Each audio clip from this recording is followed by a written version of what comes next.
Want to know the quickest way to a PCC 9mm? Well, if you already own an AR15 like this, or really any AR15 with a mil-spec style lower, it only takes these 7 parts, these 3 tools, which actually might wind up making this one of the least costliest ways to get it done.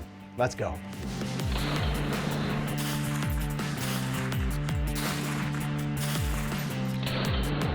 Hey guys, Randy here with AT3 Tech, a short and sweet little build that will lighten the demand on your billfold when that 5.56 223 ammo gets pricey.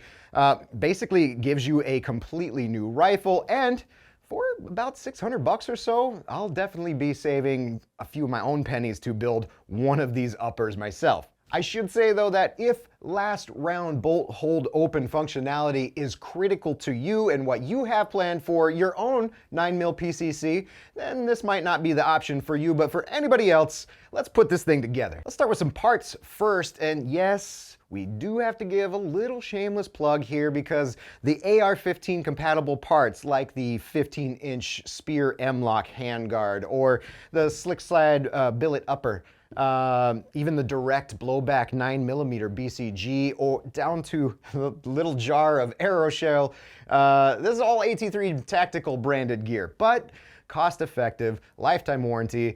We throw in the tools and the hardware you need, and a sweet little sticker too. I just couldn't help myself. Beyond that, this is the Faxon 16-inch 9mm barrel, 16 inches, so it's still the most widely accepted barrel length before getting into you-know-who legal paperwork. Muzzle device. This one is Breek Arms BFO flash hider for 9mm, and here's a very important note to keep in mind. Since the vast majority of 9mm barrels like this Faxon out there will still have that 1/2x28 thread on the barrel, we specifically went with the Breek Arms 1/2x28 because it's specifically designed a little wider for that 9mm reason. Tools. We need a reliable foot-pounds and inch-pounds torque wrench, a muzzle device tool or a 3/4 inch wrench, a 5/32 Allen bit, 2 included Allen wrenches, and the included barrel nut tool, and we're ready to rock. No, you won't need a fancy bench vise like this one or an upper receiver rod. You can just put some padding on your existing vise and then grip the top rail. I just use this one daily, so fancy for me works best.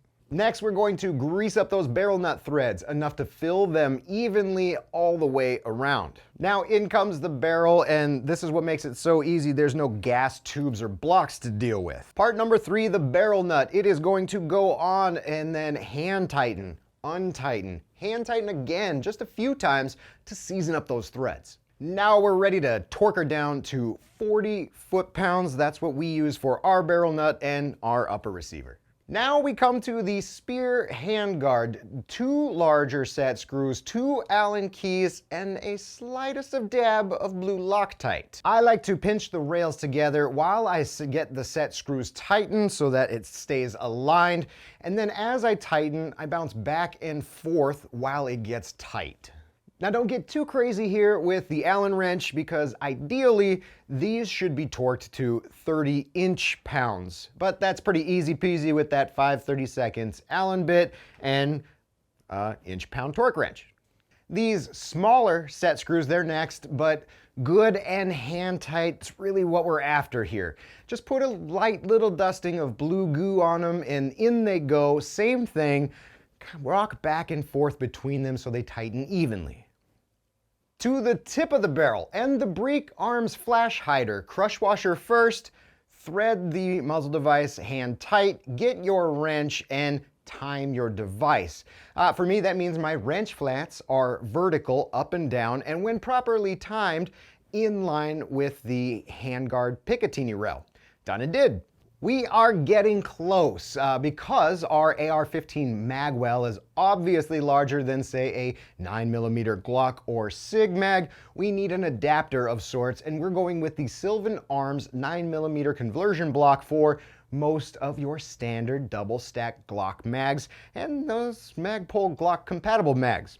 This one is so easy. It's 1 screw. Pop it in your magwell. You might have to push your release button a bit, and click, It's in, back on with the screw, and you're ready. All right, only 2 more things to do here, then it's time to take it out to the range for functions test.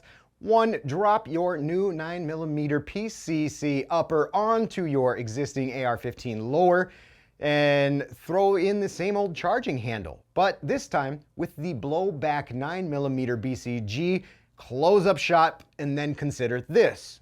Your PCC is a direct blowback system, meaning gas only goes 2 ways, out the barrel and into your BCG. That said, you certainly might get different performance from different 9mm cartridge loads, meaning potential function malfunctions, but if this happens, there's a couple ways to solve it. 1, find ammo that doesn't do that, and 2, start playing with the idea of swapping your buffer weight. But before you do, you can brush up on all things buffer weight, springs, buffer tubes, right over here. It's next. 100,000 plus more of you have already watched it.